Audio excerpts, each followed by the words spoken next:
Hello coding stars, welcome back. फटाफट से connect हो जाइए, जितना हो सके क्लास को शेयर करें।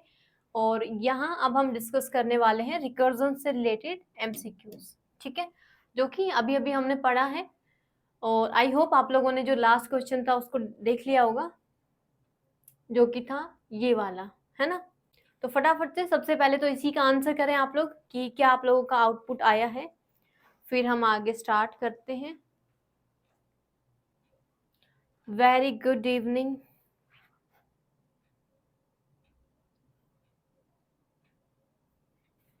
जल्दी जल्दी से कनेक्ट हो जाइए, क्लास को शेयर करें एंड ऑल्सो लाइक। और अगर चैनल को सब्सक्राइब नहीं किया हुआ तो सब्सक्राइब भी कर लेना। 43210 ओके। बाकी सबने सॉल्व किया होगा, बाकी भी आंसर करो, क्या रिजल्ट आने वाला है।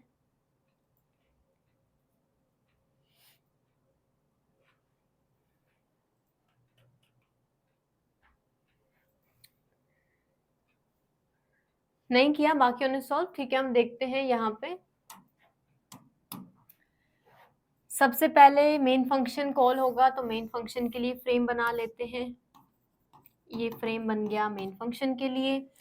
यहाँ पे हमने फन को कॉल किया और आर्ग्यूमेंट्स में हम लेके गए 5। तो फन को कॉल किया, आर्ग्यूमेंट्स में हमने पास किया 5।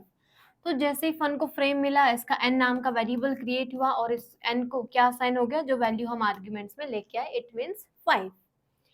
फिर हमने n को माइनस माइनस कर दिया, तो यहीं से 5 से n का वैल्यू क्या हो गया, 4 हो गया। हम चेक कर रहे हैं क्या n का वैल्यू 0 है, नहीं है। आगे आ जाओ, वापस फन को कॉल करो। फन को कॉल किया, n का वैल्यू हम पैरामीटर में लेके गए, तो n का वैल्यू क्या है हमारे पास, 4 है, राइट। अब वापस से n क्रिएट हुआ, ये बन गया n। इस बार n का वैल्यू क्या असाइन हो गया, 4 असाइन हो गया। n माइनस माइनस कर दिया, तो ये 4 से 3 हो गया। क्या n का वैल्यू 0 है, नहीं है। फिर फन को कॉल कर दिया, फिर वापस फन कॉल हो गया। इस बार आर्ग्यूमेंट में n का वैल्यू क्या लेके गए, हम 3 लेके गए, है ना। अब जहां तक मुझे देख के लग रहा है आप लोगों का आंसर थोड़ा सा गलत है, तो अभी भी देख लो, अगर समझ आ रहा है तो।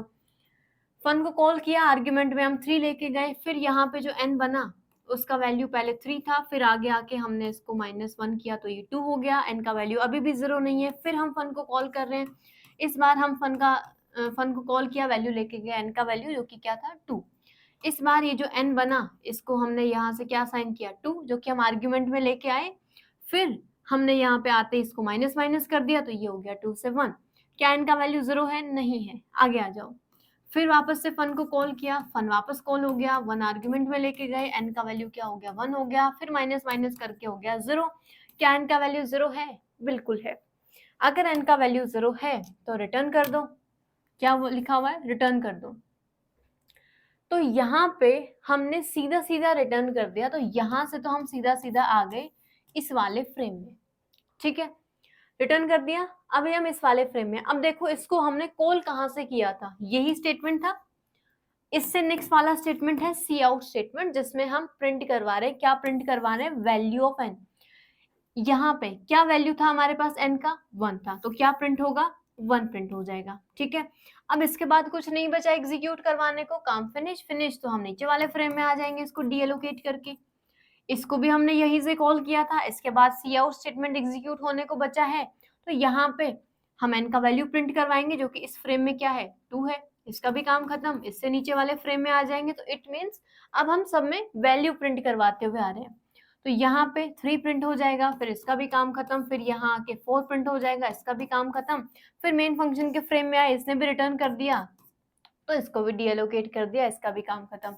रिजल्ट क्या आया, 1 2 एंड 3 और 4, ठीक है।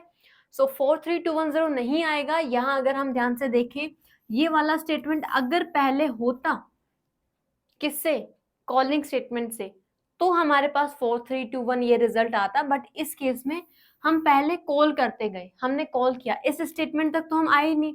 तो इस वाले स्टेटमेंट पे हम कब आएंगे, जब हम रिटर्न करके आ रहे होंगे, वापस बैक आ रहे होंगे, ठीक है। तो हमने फन को जैसे ही कॉल किया, हम तो नए फ्रेम में पहुंच गए, तो इसको एग्जीक्यूट करवाने का मौका ही नहीं मिला। तो कब एग्जीक्यूट करवाया हमने, जब हम वापस से आ रहे थे, ठीक है। Now question number 31। सो इससे पहले के जो क्वेश्चंस थे 30 वो फंक्शन से रिलेटेड ही थे, जो कि हमने डिस्कस कर लिया था, है ना।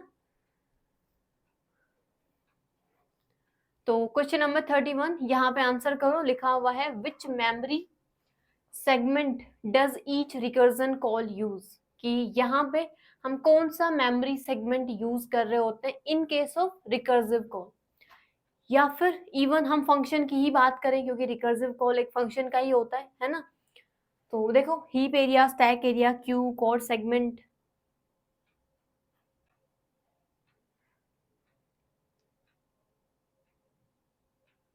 Heap area, stack area. Heap की तो अभी तक जितने भी क्लासेस हो गए हीप का तो मैंने नाम ही नहीं लिया।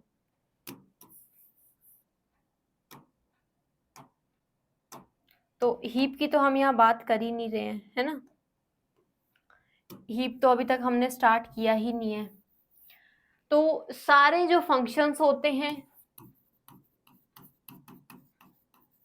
जितने भी हमारे पास वेरिएबल्स होते हैं, और ये कौन से वेरिएबल्स की हम बात कर रहे हैं, लोकल वेरिएबल्स की, है ना। ग्लोबल वेरिएबल की यहाँ बात नहीं कर रहे हैं। इवन हमारे पास स्टैटिक वेरिएबल्स भी होते हैं, उनकी भी हम यहाँ बात नहीं कर रहे हैं। हम बात कर रहे हैं फंक्शंस की और वेरिएबल्स की। तो जो रिकर्जन फंक्शन होते हैं, चाहे कोई नॉर्मल फंक्शन है, जब भी हम उनको कॉल करते हैं इन सबको कहाँ स्पेस मिलता है, स्टैक के अंदर में, और वो किसका पार्ट होता है, रैम का ही पार्ट होता है, ठीक है, जिसको हम प्राइमरी मेमोरी भी कहते हैं। Okay, so correct option is option number B, stack. ठीक है, चलें आगे। Question number 32, what happens if a recursive function has no termination condition। Recursive function है, यानी कि वो फंक्शन जो कि खुद को ही कॉल कर रहा है और वहां पे टर्मिनेशन कंडीशन नहीं है, उस केस में क्या होगा। इट रन्स वंस, क्या वो एक बार एग्जीक्यूट होगा उस केस में। It execute stack, it causes stack overflow, क्या उसकी वजह से स्टैक ओवरफ्लो आ जाएगा अगर हमने टर्मिनेशन कंडीशन नहीं लिखा तो। या फिर इट प्रिंट्स नथिंग, कुछ भी प्रिंट होके नहीं आएगा। इट ऑटोमेटिकली स्टॉप, या फिर वो खुद से ही स्टॉप हो जाएगा अगर हम नहीं लिखते हैं टर्मिनेशन कंडीशन। तो उस केस में क्या रहेगा बताओ। ऑप्शन नंबर बी, बिल्कुल हमने अभी थोड़ी देर पहले प्रीवियस क्लास में डिस्कस किया था कि जैसे ही हम कोई भी टर्मिनेशन कंडीशन नहीं लगाते हैं, इट मींस टर्मिनेशन कंडीशन नहीं है, तो वो इनफाइनाइट टाइम खुद को कॉल करता रहेगा, और इनफाइनाइट टाइम जैसे ही कॉल करेगा तो स्टैक बनता रहेगा, और एक टाइम ऐसा आएगा कि स्टैक ओवरफ्लो हो जाएगा। ठीक है, it causes stack overflow. So option number B is correct. Very good. Next है question number 33, what is essential for a recursion function to stop executing, कि जो रिकर्जन फंक्शन है उसको एग्जीक्यूट होने से रोकने के लिए हम क्या कर रहे होते हैं, क्या चीज इसमें जरूरी होती है। सी आउट स्टेटमेंट, या फिर इनफाइनाइट लूप हम यूज कर रहे होते हैं उसको स्टॉप करने के लिए, या फिर टर्मिनेशन कंडीशन, या फिर ग्लोबल वेरिएबल, क्या हम यूज करते हैं इन सब में से। बिल्कुल सही, बेस केस यानी कि टर्मिनेशन कंडीशन हम यूज कर रहे होते हैं, ताकि वो जो कॉल है रिकर्सिव कॉल वो इनफाइनाइट ना बन जाए, है ना। उसके लिए हम टर्मिनेशन कंडीशन लिखते हैं जिसको हम बेस केस भी कहते हैं। Option number C is correct. बिल्कुल सही आंसर्स आ रहे हैं आप लोगों के। नेक्स्ट है क्वेश्चन नंबर 34। यहाँ पे देखो ये क्वेश्चन है, ठीक है। अब बताओ यहाँ पे हाई प्रिंट होगा, रन टाइम एरर आएगा, स्टैक ओवरफ्लो हो जाएगा, या फिर कंपाइल टाइम एरर आएगा। तो देखो क्वेश्चन को ध्यान से, कॉल नाम का फंक्शन है, मेन फंक्शन है, मेन फंक्शन से कॉल को कॉल किया, हाई प्रिंट करवा रहा है, फिर वापस कॉल को कॉल किया। तो देखो यहाँ पे क्या रिजल्ट रहेगा, और जितना हो सके क्लास को शेयर करो आप लोग, है ना।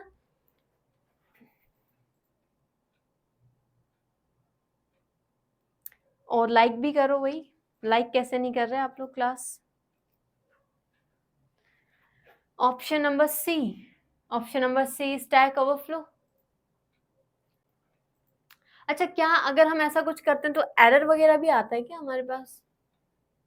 जैसे हमने ये इनफाइनाइट, एक तरीके से इनफाइनाइट रिकर्सिव कॉल बन गया ये, है ना, इनफाइनाइट टाइम कॉल करता रहेगा। तो क्या इसकी वजह से कोई एरर आएगा क्या कंपाइलर, या फिर क्या कंपाइलर इसको डिटेक्ट कर पाएगा जैसे एरर की बात करें तो एक तरीके से स्टैक ओवरफ्लो एरर ही हो गया, है ना, बट क्या कंपाइलर इस चीज को कैच कर पाता है?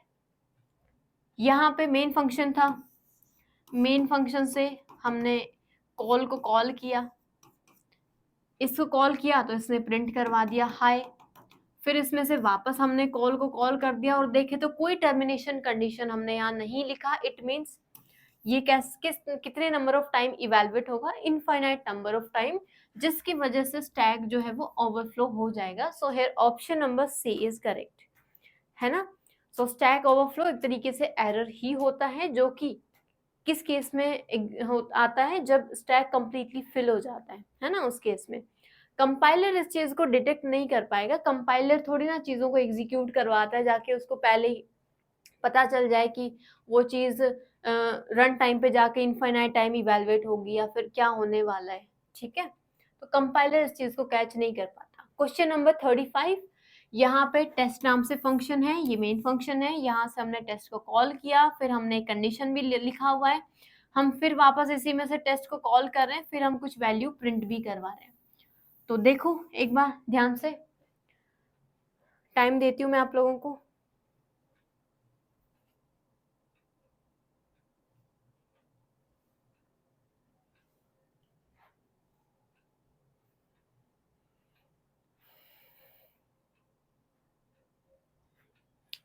बिल्कुल सही कहा, program will run out of available memory, कि जब स्टैक के अंदर में बार बार फ्रेम बनते रहेंगे तो एक टाइम ऐसा आ जाएगा कि वो कंप्लीटली फिल हो जाएगा, तो हमारे पास बाकी मेमोरी बचेगा ही नहीं, है ना।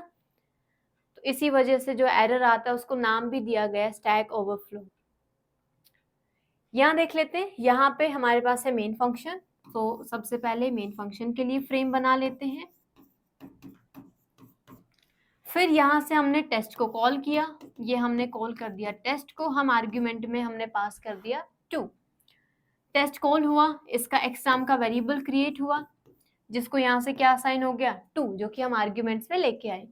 फिर यहाँ हमने लिखा हुआ है क्या x का वैल्यू ग्रेटर देन 0 है, बिल्कुल 2 is greater than 0, condition true है तो वापस टेस्ट को कॉल कर दो। और इस बार हम लेके क्या गए x-1, आर्ग्यूमेंट में क्या पास किया x-1, x का वैल्यू 2 था, -1 यानी कि क्या हो गया 1, x क्रिएट होगा, x का वैल्यू हो गया यहाँ से 1, वापस अंदर आएंगे तो क्या x का वैल्यू ग्रेटर देन 0 है, बिल्कुल ग्रेटर देन 0 है, ग्रेटर देन 0 है तो अंदर आ जाओ, टेस्ट को कॉल करो। ये हमने वापस टेस्ट को कॉल किया, इस बार हम लेके गए आर्ग्यूमेंट में x-1 यानी कि 0, तो x का वैल्यू इस बार क्या हो गया हमारे पास 0। क्या x ग्रेटर देन 0 है, no, that is equal to 0, condition false. False, तो यहाँ अगर हम ध्यान से देखें तो इफ का पार्ट सिर्फ ये वाला स्टेटमेंट है, राइट। ये वाला स्टेटमेंट अपने आप में इंडिपेंडेंट है, क्यों, क्योंकि यहाँ हमने इफ को विदाउट कर्ली ब्रैकेट्स लिखा हुआ है, सो उस केस में इफ के जस्ट बाद वाला फर्स्ट स्टेटमेंट उसका पार्ट कंसीडर होता है, राइट। तो इसका पार्ट था सिर्फ ये, तो कंडीशन फॉल्स हुआ तो हम नेक्स्ट वाले स्टेटमेंट पे आएंगे, ये वाला जो कि अपने आप में कंप्लीटली इंडिपेंडेंट है। एक्स का वैल्यू प्रिंट करवाएंगे, एक्स का वैल्यू यहाँ से क्या प्रिंट हो जाएगा हमारे पास 0, 0 प्रिंट हो गया, यहाँ से क्या प्रिंट हो जाएगा 0, क्योंकि हम इसी फ्रेम में है, इस फ्रेम में x का वैल्यू क्या है 0 है। अब आगे कोई स्टेटमेंट नहीं है एग्जीक्यूट करवाने को, तो इसको डीएलोकेट किया जाएगा, इससे नीचे वाले फ्रेम में आएंगे। इसको हमने यहीं से जब हम ऊपर गए नेक्स्ट, इसको जब हमने कॉल किया था तो इस फ्रेम में हम कौन से स्टेटमेंट पे थे, इस वाले स्टेटमेंट पे। इससे नेक्स्ट में हम x का वैल्यू प्रिंट करवा रहे हैं, तो x का वैल्यू क्या है यहाँ पे 1 है, तो इस केस में 1 प्रिंट हो जाएगा। इसका भी काम खत्म, इससे नीचे वाले फ्रेम में आएंगे, यहाँ x का वैल्यू 2 था तो 2 प्रिंट हो जाएगा, इसका भी काम खत्म। मेन फंक्शन के फ्रेम में आएंगे, मेन फंक्शन के पास भी आगे कुछ नहीं है तो इसका भी काम खत्म। सो आंसर क्या आया हमारे पास 0, 1 and 2, so option number A is correct. Okay, चलें आगे, क्वेश्चन नंबर 36। यहाँ कोई डाउट हो तो पूछ लेना, ठीक है। क्वेश्चन नंबर 36, यहाँ देखो फन नाम का फंक्शन है, मेन फंक्शन है, फन को कॉल कर रहे हैं मेन फंक्शन से, फिर यहाँ वही कंडीशंस लिखी हुई है, ठीक है। देखो एक बार इसको ध्यान से, फिर डिस्कस करते हैं।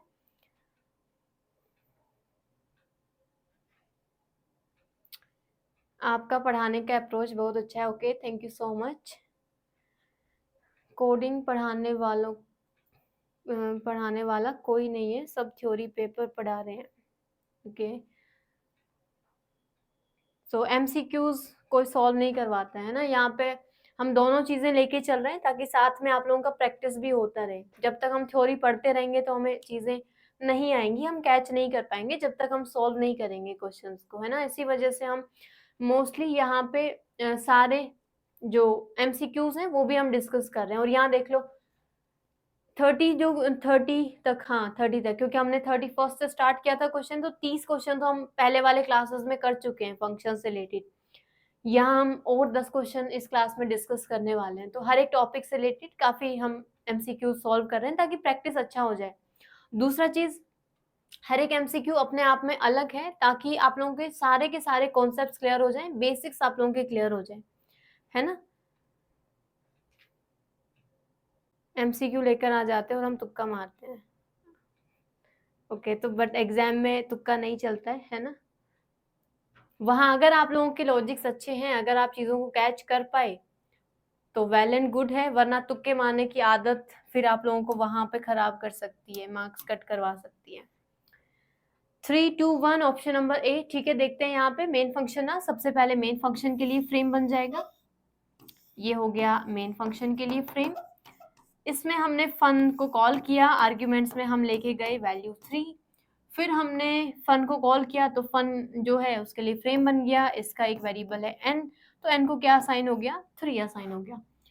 इफ में हमने लिखा हुआ है क्या n का वैल्यू 0 है, नहीं है, n का वैल्यू 0 नहीं है, दैट इज 3। आगे आ जाओ। अब यहाँ अगर हम ध्यान से देखें कि हम अब ऐसा सोचेंगे इफ के जस्ट बाद वाला फर्स्ट स्टेटमेंट इफ का पार्ट है तो ये वाला स्टेटमेंट इस इफ का पार्ट है, नहीं। ध्यान से देखो आगे रिटर्न लिखा हुआ है ना, तो इसको हम चाहे नीचे लिख देते या फिर हमने यहीं लिख दिया, चाहे हम नेक्स्ट स्टेटमेंट में लिखते या फिर यही हमने लिख दिया आगे। तो ये जो है रिटर्न, ये इस इफ का पार्ट है और लास्ट में हमारे पास सिर्फ फिर सेमी कॉलन भी आ गया, है ना। तो इस इफ का पार्ट सिर्फ ये वाला स्टेटमेंट है, इतना सा, ठीक है। ये वाले स्टेटमेंट्स अब अपने आप में इंडिपेंडेंट है, ये इफ के पार्ट नहीं है।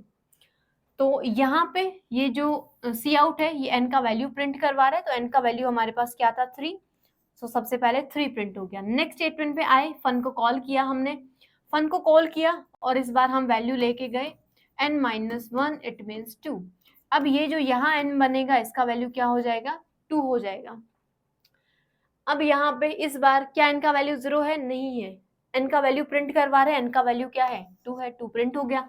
वापस फन को कॉल कर रहे हैं, वापस फन को कॉल कर देंगे। इस बार हम n-1 यानी कि क्या लेके गए, 1। तो यहाँ जो n बना उसका वैल्यू क्या हो गया, 1। क्या n का वैल्यू 0 है, नहीं है, आगे आ जाओ, n का वैल्यू प्रिंट करवा दो, दैट इज 1। वापस फन को कॉल करेंगे और इस बार n-1 यानी कि 0 हम लेके गए, तो इस वाले n का वैल्यू क्या हो गया, 0 हो गया, ठीक है। तो यहाँ पे क्या n का वैल्यू 0 है, बिल्कुल है। रिटर्न कर दो, रिटर्न कर दो। जैसे ही रिटर्न कीवर्ड मिला इट मीन्स हम उस फ्रेम में चाहे आगे कोई कोड हो एग्जीक्यूट करवाने को ना हो, हम वहीं पे कंप्लीटली उसको जो है जैसे हमें रिटर्न कीवर्ड मिलेगा हम उस फंक्शन फ्रेम से बाहर आ जाएंगे, ठीक है। आगे अगर कोई भी स्टेटमेंट है एग्जीक्यूट करवाने को, हम उसको एग्जीक्यूट नहीं करवाएंगे, ठीक है। इसके लिए फ्रेम डीअलोकेट, हम इससे रिटर्न कर गए, रिटर्न किया तो इससे नीचे वाले फ्रेम में जिस फंक्शन फ्रेम ने इसको कॉल किया था वहां हम वापस लौट जाएंगे, ठीक है। तो इससे नीचे वाले फ्रेम में हम आए यहाँ पे। अब यहाँ पे यहाँ जब हमने कॉल किया था ऊपर वाले फ्रेम को, कौन से स्टेटमेंट से कॉल किया था हमने इसको, इस वाले स्टेटमेंट से, राइट।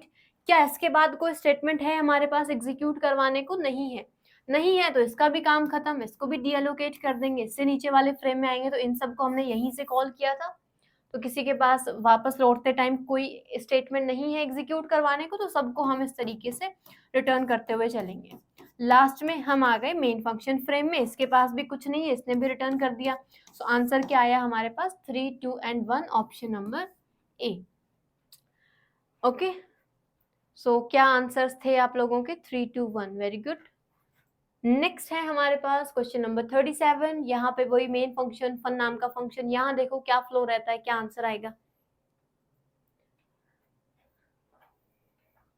बस हमें ये याद रखना है, इस चीज को हमें ध्यान में रखना है कि जब भी हम रिकर्जन से रिलेटेड क्वेश्चंस को सॉल्व करेंगे उस केस में हमें मेमोरी बनाए बिना हम क्वेश्चंस को सॉल्व नहीं करेंगे। क्योंकि जैसे फर्स्ट क्वेश्चन जब आप लोगों ने आंसर किया तो आई थिंक आप लोगों ने या तो नहीं बनाया होगा मेमोरी स्ट्रक्चर, तो थोड़ा सा रिवर्स कर दिया था उसको, है ना, कि अलग ऑर्डर में आंसर्स प्रिंट होने वाले थे, जैसे 4 3 2 1 जो भी था फर्स्ट क्वेश्चन, बट वो अलग ऑर्डर में आप लोगों ने प्रिंट करवा दिया है। तो हमें ये भी चीजें देखनी पड़ेंगी कि हम जैसे जैसे यहाँ पे सी आउट है, अब ये सी आउट कब प्रिंट हो रहा है, जब हम ऊपर की तरफ जा रहे हैं या फिर जब हम वापस आ रहे होंगे उस टाइम पे प्रिंट हो रहे हैं।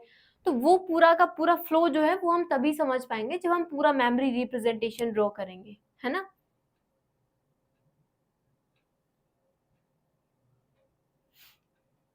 1 2 3 ऑप्शन नंबर बी, ठीक है। देखते हैं यहाँ पे मेन फंक्शन है, सो मेन फंक्शन के लिए फ्रेम बना लेते हैं सबसे पहले। मेन फंक्शन के लिए फ्रेम बना, यहाँ से हमने फन को कॉल किया, फन को कॉल किया तो हमने 3 आर्ग्यूमेंट्स में लेके गए, एन वेरिएबल बना, यहाँ पे एन का वैल्यू क्या हो गया 3 हो गया। क्या इनका वैल्यू 0 है, नहीं है, अगर होता तो हम रिटर्न कर देते, बट क्योंकि नहीं है तो आगे आके हमने फन को कॉल किया है, फन को कॉल किया है। इस बार हम आर्ग्यूमेंट्स में क्या लेके गए n-1, यानी कि n का वैल्यू 3 था, n-1 2, तो इस वाले n का वैल्यू क्या हो गया 2, n का वैल्यू अभी भी 0 नहीं है, वापस फन को कॉल कर रहे हैं, इस बार हम लेके जाएंगे 1, तो इस वाले n का वैल्यू क्या हो जाएगा 1 हो जाएगा।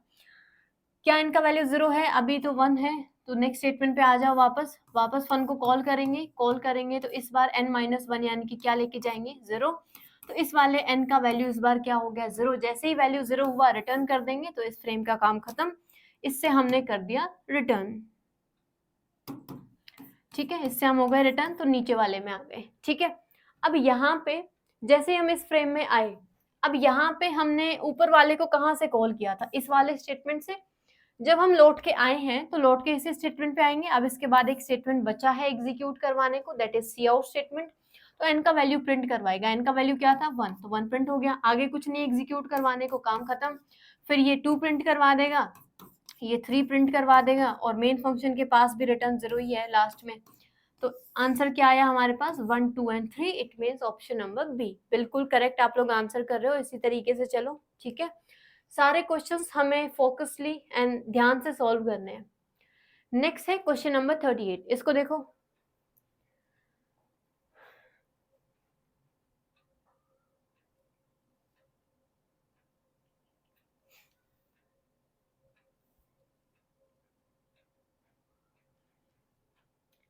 देखो आपको ऑलरेडी वीडियो मिल जाएगा, है ना, जो कि कल ही लाइव सेशन रखा गया था उस पे, तो वहां आपको पूरा में पता लग जाएगा क्या अपडेट्स हैं कंप्यूटर अनुदेशक को लेके, क्या नहीं है, ठीक है। तो एक बार जो कल वाला वीडियो था उसको आप वॉच आउट करो। Option number C, option number C infinite recursion, ठीक है। देखते हैं यहाँ पे, अगर हम इसको ध्यान से देखें तो क्योंकि हमने कोई भी ऐसा स्टेटमेंट नहीं लिखा जो कि इसको टर्मिनेट करे, तो हमें सीधा सीधा पता लग रहा है यहाँ पे कि इनफाइनाइट रिकर्जन बन जाएगा। मेन फंक्शन से फन को कॉल करेंगे, एन का वैल्यू प्रिंट करवाएगा, फिर ये n-1 करके फिर फन को कॉल करेगा, तो इस बार वैल्यू 0 हो जाएगा, फिर नेक्स्ट टाइम -1 हो जाएगा, फिर -2, इस तरीके से, है ना। तो यहाँ पे हमने कोई कंडीशन ऐसा नहीं लिखा कि हम लूप इस रिकर्जन से बाहर आ जाए, तो ये बार बार कॉल करता रहेगा, और ये कैसा बन जाएगा इनफाइनाइट रिकर्जन, और इस केस में हमारे पास एरर आ जाएगा स्टैक ओवरफ्लो, ठीक है। बेस इज नॉट डिफाइंड, बिल्कुल ओके। नेक्स्ट है क्वेश्चन नंबर 39, यहाँ देखो मेन फंक्शन है, फन को कॉल कर रहे हैं, फन नाम का फंक्शन है, कंडीशन लिखा हुआ है, तो इनफाइनाइट तो है नहीं, फन को वापस से कॉल कर रहे हैं, सी का वैल्यू हम प्रिंट करवा रहे हैं, तो देखो एक बार क्या फ्लो रहता है, क्या प्रिंट होगा। जितना हो सके क्लास को शेयर करो, लाइक करो, और कोर्स को परचेज करो जितना जल्दी हो सके, ठीक है, ताकि कोई भी क्लास आप लोग मिस ना करें। Best recursion video in YouTube, okay, thank you so much. तो जितना हो सके शेयर करें आप लोग क्लास को, है ना, ताकि और ज़्यादा स्टूडेंट्स को अच्छा कंटेंट मिल सके, क्योंकि जैसा कि आप लोग बता रहे हो बाकी यूट्यूबर्स या जो भी आप लोगों को पढ़ा रहे हैं, तो वो सिर्फ एमसीक्यूज लेके आ जाते हैं, थ्योरी बेस लेके आ जाते हैं, तो समझा नहीं रहे हैं ठीक से। तो देखते हैं question 39, option number B C D सारे ही बता दिए। अच्छा, वैसे बताया आपने बी सी डी। अच्छा, ऑप्शन नंबर बी। ठीक है, देखते हैं।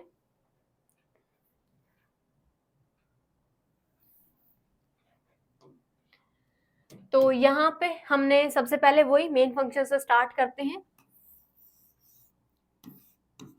मेन फंक्शन के लिए फ्रेम बना, फिर हमने फन को कॉल किया। फन को कॉल किया तो हमने कैरेक्टर डी पास किया। दूसरा चीज, कैरेक्टर क्यों है? क्योंकि हमने इसको सिंगल कोट में पास किया। पहले वाले जो भी थे, जैसे हमने यहाँ से तो 3 पास किया, बट अगर हम डायरेक्टली डी पास कर रहे होते, सिर्फ हमने डी लिखा होता, सिंगल कोट्स नहीं होते, तो उस केस में वेरिएबल का वैल्यू लेके जाता है ना। और अगर वेरिएबल नहीं होता इस नाम से तो एरर आ जाता। तो ये कैरेक्टर क्यों है? क्योंकि हमने इसको सिंगल कोट में एनक्लोज किया है। एंड प्रोग्रामिंग लैंग्वेजेस में mainly C, C plus plus, Java, इन सब में हम कैरेक्टर्स को सिंगल कोट्स में एनक्लोज करके लिखते हैं। तो ये क्या है हमारे पास? कैरेक्टर है। अब यहाँ पे हमने एक कैरेक्टर टाइप सी नाम का वेरिएबल बनाया हुआ है। तो ये जो सी नाम का वेरिएबल है, इसको क्या असाइन हो गया? Character D. आगे आते हैं, क्या सी का वैल्यू ए है? नहीं है, दैट इज डी। यहाँ आ जाओ, फन को कॉल करो। तो यहाँ से फन को कॉल करेंगे और आर्ग्यूमेंट में क्या लेके जाओ? c minus 1। अब c का वैल्यू क्या था हमारे पास? d। अब अगर हम थोड़ा सा आस्काई वैल्यूज पे जाएं, कि अगर हम सोचें कि यहाँ पे c का वैल्यू तो कैरेक्टर है, कैरेक्टर को थोड़ी ना माइनस कर सकते हैं, तो बेसिकली होगा क्या कि d नाम का d जो भी कैरेक्टर हमारे पास है, उसको आस्काई टेबल में जो भी डेसिमल नंबर अलोकेट हुआ है उसमें से एक माइनस किया जाएगा। तो माइनस करेंगे तो ऑब्वियसली हम पीछे की साइड ही आ रहे होंगे, है ना। तो यहाँ पे हमारे पास आ जाएगा c। तो इस बार हम यहाँ पे आर्ग्यूमेंट में क्या लेके जाएंगे? c लेके जाएंगे। तो यहाँ पे इस बार जो c नाम का वेरिएबल बनेगा उसका वैल्यू क्या हो जाएगा? c character. क्या c का वैल्यू a है? नहीं, दैट इज c कैरेक्टर। आगे आ जाओ, वापस से फन को कॉल करेंगे। इस बार हम लेके गए c माइनस 1, तो इस बार c था तो c माइनस 1 यानी कि b कैरेक्टर हम लेके गए। तो इस बार जो c बनेगा उसका वैल्यू क्या हो गया? Character b। अब नेक्स्ट वापस हम कॉल करेंगे, तो वापस से फ्रेम बन गया। इस बार हम लेके गए यहाँ पे a। अगर b में से -1 करेंगे तो a आ जाएगा, ये कैरेक्टर। तो ये हो गया c वेरिएबल, इसका वैल्यू इस बार हो गया हमारे पास कैरेक्टर a। वेरिएबल्स के नाम आई थिंक थोड़े से अलग रख लेने चाहिए थे यहाँ पे, कोई बात नहीं। तो हमने यहाँ कॉल किया, वैल्यू आ गया हमारे पास a।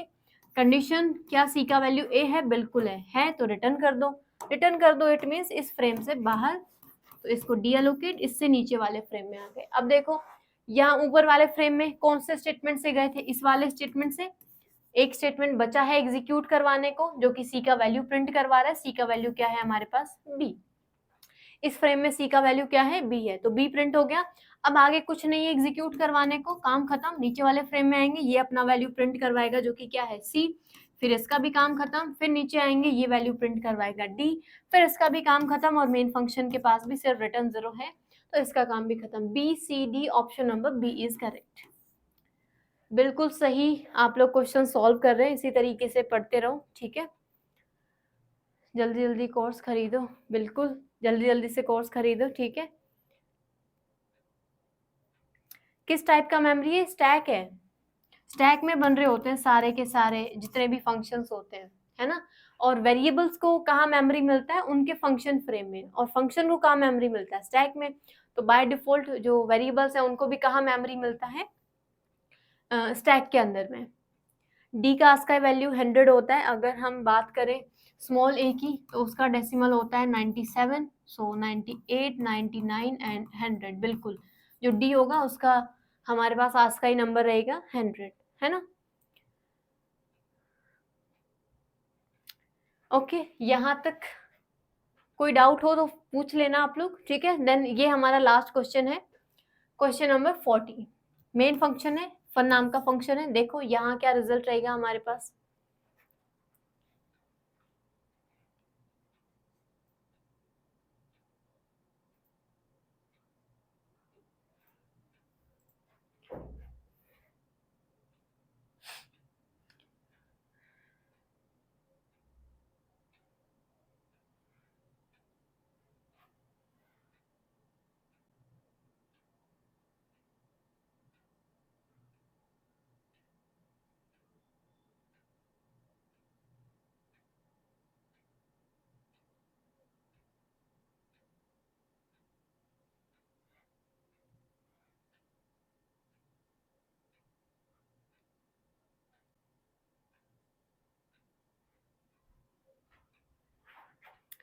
बताओ यहाँ फटाफट से क्वेश्चन नंबर 40 क्या रिजल्ट रहेगा। चलो ठीक है, हम देख लेते हैं। सबसे पहले मेन फंक्शन के लिए फ्रेम बना लेते हैं। ये हो गया मेन फंक्शन के लिए फ्रेम। यहाँ से हमने कॉल किया फन को, कॉल किया तो हम आर्ग्यूमेंट में लेके गए वैल्यू 3। तो यहाँ जो n नाम का वेरिएबल बना, इसको क्या असाइन हो जाएगा, 3 असाइन हो जाएगा। आगे देखते हैं, कंडीशन लिखा हुआ है क्या n का वैल्यू, n को अगर हम माइनस माइनस करेंगे तो क्या वो 0 के इक्वल है। तो सबसे पहले तो इसी की बात कर लेते हैं। कंपेयर तो हम कर रहे हैं कि n और फिर 0। अब ये जो माइनस माइनस है, क्या अभी जो n का वैल्यू है 3 इक्वल्स टू 0, ये कंपेयर होगा, या फिर ये पहले माइनस करके 2 करेगा इसको, फिर ये कंपेयर होगा। एक बार तो चलो अभी के लिए दोनों ही अगर हम निकाल दें तो अभी के लिए तो कंडीशन ट्रू नहीं होगा, बट हमें सही तरीका भी पता होना चाहिए कि एक्चुअल में कौन से वैल्यू को कंपेयर किया जाएगा, राइट। तो क्योंकि यहाँ ध्यान से देखें तो यहाँ हमारे पास में ये कौन सा ऑपरेटर है, this is post increment. Post increment यानी कि इंक्रीमेंट तो करेगा बट बाद में करेगा, यानी कि पहले इसका जो भी करंट वैल्यू है दैट इज 3, इसको 0 से कंपेयर करेगा, ठीक है। करंट वैल्यू को, पोस्ट इंक्रीमेंट है जो है, सॉरी डिक्रीमेंट, तो डिक्रीमेंट बाद में करेगा, ठीक है। पहले जो भी करंट वैल्यू है उसको कंपेयर करेगा, तो डिक्रीमेंट बाद में करेगा। क्या 3 0 के इक्वल है, नहीं है, बट क्योंकि इवेलुएट हुआ है तो माइनस माइनस भी होगा, माइनस माइनस होगा तो इट मीन्स 3, जो n का वैल्यू 3 था वो 3 से क्या हो जाएगा, n का वैल्यू जो हमारे पास 3 था वो 3 से क्या हो जाएगा, 2 हो जाएगा, ठीक है। अब आगे आते हैं, फन को कॉल करो और n का वैल्यू पास कर दो। फन को कॉल करेंगे, n का वैल्यू क्या है, दैट इज 2। अब वही सेम n वेरिएबल क्रिएट होगा, n का वैल्यू यहाँ से क्या हमने पास किया था 2, कंपेयर करेगा किसको, 2 को कंपेयर करेगा, क्या 2 0 के इक्वल है, नहीं है, फिर डिक्रीमेंट कर देगा तो 2 से इसका वैल्यू हो गया 1। फिर आगे आके फन को कॉल करेंगे, फन को कॉल करेंगे, इस बार n लेके जा रहे हैं तो n का वैल्यू क्या है हमारे पास 1 है, तो इस बार ये जो n बना इसका वैल्यू क्या हो गया, 1 हो गया। यहाँ देख लो, अब n को कंपेयर कर रहा है 0 से, इस बार वैल्यू 1 है, क्या 1 0 के इक्वल है, नहीं है, नहीं है। आगे आके फिर डिक्रीमेंट कर देगा तो ये 1 से हो गया 0। इस बार जब फन को कॉल करेगा नेक्स्ट स्टेटमेंट पे आके, तो n का वैल्यू क्या लेके गया यहाँ पे 0, तो इस वाले n को क्या असाइन हो गया 0। अब यहाँ देखो क्या n का वैल्यू 0 है, बिल्कुल है। अब जैसे ही कंपेयर किया कंडीशन हो गया ट्रू, ट्रू हो गया तो यहाँ से रिटर्न कर देगा, यानी कि उसका काम खत्म, तो इसको डीएलोकेट कर दिया जाएगा मेमोरी से, ठीक है। अब उसको कॉल कहाँ से किया था हमने, इस वाले स्टेटमेंट से, बाद में एक स्टेटमेंट बचा हुआ एग्जीक्यूट करवाने को, तो वो n का वैल्यू प्रिंट करवा रहा है, तो यहाँ पे हमारे पास n का वैल्यू 0 था। फिर हम वापस आते जाएंगे, सबके पास बाकी कुछ नहीं है, सब वैल्यू प्रिंट करवा के रिटर्न करते जाएंगे, है ना। तो इसने 0 प्रिंट करवाया, इस वाले फ्रेम पे आया, ये 1 प्रिंट करवाएगा, ये भी रिटर्न कर जाएगा, फिर ये 2 प्रिंट करवाएगा, ये भी रिटर्न कर जाएगा, और मेन फंक्शन के पास तो कुछ है ही नहीं। So 0 1 and 2, option number B is correct, ठीक है। सो ऑप्शन नंबर ए नहीं रहेगा। 210, देखो वही सेम आप लोग गलती कर रहे हो, 210। अब अगर आप लोगों ने मेमोरी बना के सॉल्व किया होता तो आप लोगों को आइडिया लग जाता कि हम कॉल करते टाइम हम प्रिंट नहीं करवा रहे हैं वैल्यूज, पहले कॉल हो रहा है, तो कॉल हो जाएगा तो एक फ्रेम से दूसरे फ्रेम पे जंप कर गए ना हम, तो इस स्टेटमेंट तक तो हम आए ही नहीं, तो ये प्रिंट कब होगा, प्रिंट तो तब होगा ना अब जब हम वापस आ रहे होंगे। तो अगर आप लोग खुद से वैसे सॉल्व कर रहे हो, नहीं बनाना चाह रहे मेमोरी, क्योंकि आप लोग थोड़ी सी मेहनत नहीं कर रहे हो और ये आप लोगों के मार्क्स कट करवा सकती हैं ये चीजें, तो या तो ऐसा देख लो कि अगर कॉलिंग स्टेटमेंट है और ये जो स्टेटमेंट है जो भी प्रिंट करवाने वाला है, क्योंकि ज्यादातर आउटपुट प्रिडिक्शन वाले जो क्वेश्चंस है वो सी आउट से रिलेटेड ही होंगे, तो अगर कॉलिंग स्टेटमेंट के बाद में सी आउट लिखा हुआ है इट मीन्स जब हम वापस आ रहे होंगे तो वो प्रिंट होंगे, ठीक है। और वहीं अगर ये पहले लिखा होता और कॉलिंग स्टेटमेंट बाद में होता कुछ इस तरीके से, तो पहले ही वैल्यू प्रिंट कर दो जब हम जा रहे हैं ऊपर की साइड, तो यानी कि 210, उस केस में हमारा रिजल्ट 210 होता है ना। बट क्यों उस केस में सी आउट स्टेटमेंट पहले है, पहले प्रिंट करवाना है, बाद में हम दूसरे फ्रेम में जा रहे हैं कॉल करके, तो इन चीजों को हमें थोड़ा सा फोकसली देखना है एक बार, है ना, जल्दी जल्दी में हमें अपने क्वेश्चंस को रॉन्ग नहीं करना है। तो रिकर्जन देखो सबसे ईज़ी, अगर आप लोग चाहते हो कि रिकर्जन में आप लोगों को मार्क्स मिले तो सबसे अच्छा तरीका यही है। ज़्यादा टाइम नहीं लगने वाला आप लोगों को, इतना तो हम टाइम दे ही सकते हैं क्वेश्चन को, तो फटाफट से हमें मेमोरी बना लेना है। अब देखो यहाँ पे जैसे n वेरिएबल है, अब हमें पता ही लग गया तो हम बार-बार n लिखें, फन को कॉल कर रहे हैं, फन लिखें, 3 लिखें, वो टाइम हम थोड़ा बहुत बचा सकते हैं एग्ज़ाम टाइम में कि हम वापस से चीज़ों को ना लिखें। बट थोड़ा-सा हम फ्रेम इस तरीके से बनाएँगे और फिर वैल्यूज़ को हम यहाँ लिखते जाएँगे, है ना? कि वेरिएबल और वो तो सारी चीज़ें सेम ही है, नाम तो सेम ही है, तो बस वैल्यूज़ हम लिख लें अलग-अलग फ्रेम बना के, ताकि हमें थोड़ा आइडिया रहे कि इस फ्रेम में किस वेरिएबल का क्या वैल्यू था, है ना? तो भागा-दौड़ी में चीज़ें नहीं करनी है। ओके, सो ये क्वेश्चंस थे रिकर्जन से रिलेटेड, और यहाँ तक कोई भी अगर आप लोगों को डाउट हो फंक्शंस में तो आप लोग पूछ सकते हो। बाकी फंक्शंस वाला टॉपिक यहाँ पे कंप्लीट हो चुका है। उसके बाद में एक टॉपिक और होता है फंक्शंस के अंदर में, जो कि होता है call by value and call by reference. Value तो हमें पता ही होगा, यहाँ पे सारे कॉल बाय वैल्यू ही है, वैल्यू पास की है हमने, है ना? तो ये जो वैल्यू है इसकी कॉपी जाती है इस n वेरिएबल के पास में हर बार। ये सारा जो एग्जाम्पल था, ये पूरे जितने भी एग्जाम्पल्स हमने किए वो कॉल बाय वैल्यू से रिलेटेड थे। बट हमें कॉल बाय रेफरेंस भी पढ़ते हैं, तो वो रेफरेंस वाला चीज़ जो है वो पॉइंटर्स के अंदर में आ जाता है। तो जब हम पॉइंटर्स वाला टॉपिक पढ़ेंगे उस टाइम पे हम ये डिस्कस करेंगे वापस में, ठीक है? यहाँ तक कोई डाउट है तो फटाफट से पूछ लो, लाइक करो, क्लास को शेयर करो, ओके? और जितना जल्दी हो सके कोर्स को परचेज करो, जो कि आप लोगों को हैप्पी कोडिंग ऐप पे मिलेगा, और हैप्पी कोडिंग ऐप आप लोगों को प्ले स्टोर पे मिलेगा। अगर आप लोग एंड्रॉयड यूजर्स हैं तो डायरेक्ट प्ले स्टोर पे आप लोगों को मिल जाएगा। अगर आप iOS आईफोन यूजर्स हैं तो फिर आपके पास लैपटॉप होना चाहिए, है ना? ताकि आप लोगों को लैपटॉप एप्लीकेशन मिल सके। इस कोर्स का प्राइस 1500 है। ये जो BPSC TRE 4.0 वाला जो कोर्स है, इस कोर्स का प्राइस जो हम करंटली जिस पे काम कर रहे हैं अभी। बाकी आप लोग जब हैप्पी कोडिंग ऐप इंस्टॉल करोगे तो वहाँ पे कोर्स नाम के सेक्शन में आपको सारे कोर्स पता लग जाएंगे, कौन कौन से कोर्सेज हैं, ठीक है? वहाँ पे आप लोगों को जो प्राइस है वो आप लोग खुद ही देख लेना क्या क्या प्राइस है सबकी, ठीक है?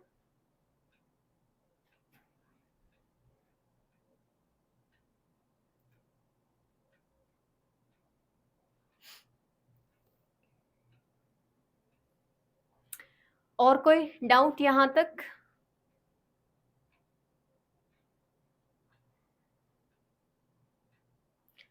Most welcome. डेली क्लासेस होती हैं, डेली कनेक्ट हो, ठीक है? डेली लाइव क्लास अटेंड करो, क्योंकि लाइव अगर हम अटेंड कर लेते हैं तो टॉपिक क्लियर हो जाता है, वरना फिर हम इसी भरोसे बैठे रहते हैं कि चलो बाद में अटेंड कर लेंगे, और फिर बाद में हम क्या करते हैं 2x पे स्पीड करके फिर जल्दी जल्दी से देख रहे होते हैं, तो कॉन्सेप्ट इतने क्लियर नहीं होते। यहाँ हमें टाइम मिल रहा है, हम लाइव जो क्वेश्चंस हैं, डाउट्स हैं आप लोगों के, वो भी आप लोग पूछ सकते हो, है ना? आप लोगों के डाउट्स भी क्लियर हो सकते हैं। तो जितना हो सके लाइव क्लास अटेंड करने की कोशिश करो। ठीक है?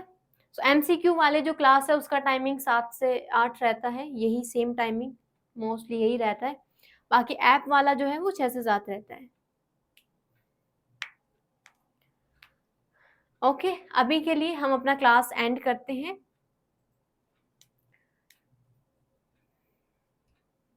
बिल्कुल, मैंने IT कंपनी विजिट भी किया है, मैंने काम भी किया हुआ IT कंपनी के साथ में। ओके, तो मिलते हैं अपनी नेक्स्ट क्लास में। अभी जो क्लासेस होंगी अभी के लिए यूट्यूब पे तो आई थिंक कोई क्लास नहीं है, तो ऐप पे क्लासेस हैं, वो आप लोग अटेंड करें, ठीक है? बाकी हम लोग मिलते हैं कल नेक्स्ट टॉपिक के साथ में। Bye bye, take care.